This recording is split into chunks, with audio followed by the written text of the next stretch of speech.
વડોદરા શહેરના હરણી તળાવમાં બોટિંગ દરમિયાન સર્જાયેલી દુર્ઘટના બાદ ગુજરાત હાઈકોર્ટમાં જાહેર હિતની અરજી દાખલ થઈ હતી, જેમાં સુનાવણી દરમિયાન ગુજરાત હાઈકોર્ટે કાંકરિયા તળાવમાં ચલાવાતી બોટિંગ અને વોટર સ્પોર્ટ એક્ટિવિટી નવો કરાર ન થાય ત્યાં સુધી બંધ કરવાનો આદેશ આપ્યો હતો, જેને પગલે કાંકરિયા તળાવમાં તમામ વોટર સ્પોર્ટ એક્ટિવિટી બંધ કરવામાં આવી હતી, પરંતુ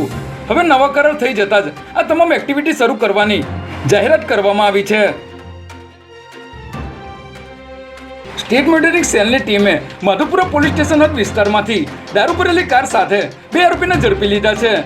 જેમાં સ્ટેટ મોનિટરિંગ સેલની ટીમે બાતમીના આધારે કે રસિકલાલ એસપી પેટ્રોલ પંપની પાસે વોચ ગોઠવી બાતમીવાળી કારને રોકાવીને તપાસ કરતા તેમાંથી વિદેશી દારૂની 423 બોટલ મળી આવી હતી. ત્યારે સમગ્ર મામલે પોલીસે 2 આરોપીને અટકાયતમાં લઈને 5 લાખ ઉપરાંતનો મુદ્દામાલ કબજે કર્યો છે, જ્યારે અન્ય 3 આરોપીને ભાગેડુ જાહેર કરી તમામને ઝડપી લેવા ચક્રો ગતિમાન કર્યા છે.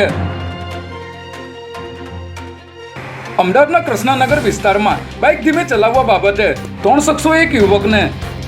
ચપ્પુના ઘા મારી મોતને ઘાટ ઉતાર્યો હતો, જેમાં મૃતકનો જુડવા ભાઈ 2 વ્હીલર લઈને જતો હતો. ત્યારે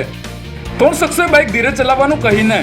તેની સાથે ઝઘડો કર્યો હતો, જેથી મૃતકનો ભાઈ વચ્ચે પડતા